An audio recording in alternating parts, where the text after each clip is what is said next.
ದೇವರಲ್ಲ. తన బిడ్డలని అర్ధ దారిలో చెయ్యి ఇడిసే దేవుడు కాదు. ಆತನು ಕೈ ಹಿಡಿದು ನಡೆಸುವ ದೇವರು. అతడు చెయ్యి పట్టి నడిపించే దేవుడు. ಸುಮ್ಮನೆ ನಿಮ್ಮನ್ನ ಚರ್ಚಲ್ಲಿ ಬಂದು ಕುಣಿಸಿಲ್ಲ.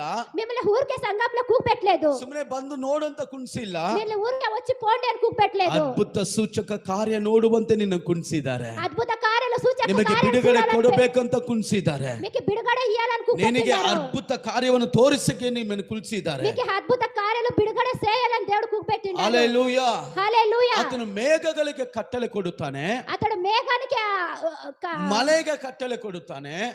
వానకి కట్టడ ఇస్తాడు. ಗಾಳಿಗೆ ಕಟ್ಟಳೆ ಕೊಡುತ್ತಾನೆ. గాలికి కట్టడం ఇస్తారు. ಆತನು ಆಜ್ಞಾಪಿಸಿದ ನಡೀತದೆ. అతను ఆజ్ఞాపించినంత నడుస్తుంది. హల్లెలూయా హల్లెలూయా. ಎರಡು ಕೈ ಮೇಲೆ ತನ್ನ రెండు చేతులు పైకి ದೇವರು ఎత్తుతాము. ನೋಡಿ ಹೇಳನ್ವಾ, దేవుని చూసి చెప్తామా, ನುಡಿದರೆ ಎಲ್ಲವೂ ಆಗುತ್ತೆ, ನಿನ್ನ ಆಜ್ಞೆಗೆ ಎಲ್ಲವೂ ನಡೆಯುತ್ತೆ. ನೀ ನುಡಿದರೆ ಎಲ್ಲ